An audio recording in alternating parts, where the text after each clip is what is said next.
اب جو دوسری چیز ہے وہ جانوروں کی ہے.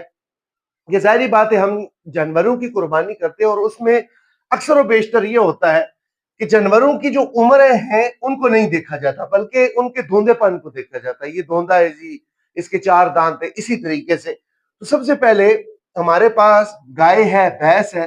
احادیث کی روشنی میں جو اس کی عمر نکلتی ہے وہ 2 سال کی نکلتی ہے. اس طرح بکرا اور دمبا ہے، اس کی جو عمر ہے وہ احادیث کی روشنی میں 1 سال کی نکلتی ہے اور اونٹ کی جو ہے وہ کم سے کم 5 سال کی ہے. اب یہاں پر یہ دیکھیں احادیث کے اندر جو چیز آئی ہوئی ہے، احادیث کی روشنی کے اندر وہ 2 سال مکمل ہونا ہے. کوئی بھی جانور گائے ہے، بھینس ہے، اگر اس کے 2 سال مکمل ہو چکے ہیں، 2 سال بعد یہ نہیں دیکھا جائے گا کہ اس کے دانت نکلے ہیں یا نہیں نکلے. اگر مالک ایماندار ہے اور وہ یہ چیز کہہ رہا ہے کہ اس کے 2 سال عمر مکمل ہے، دانت نہیں نکلتے ہیں، تب بھی اس کی قربانی جائز ہے کیونکہ عمر کا تناسب دیکھا جائے گا، دانتوں کا نہیں.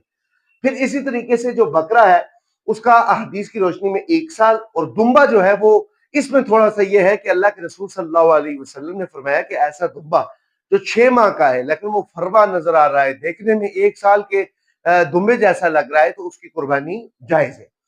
اونٹ جو ہے وہ اونٹ کی جو قربانی ہے وہ اس کی عمر کم سے کم 5 سال ہو.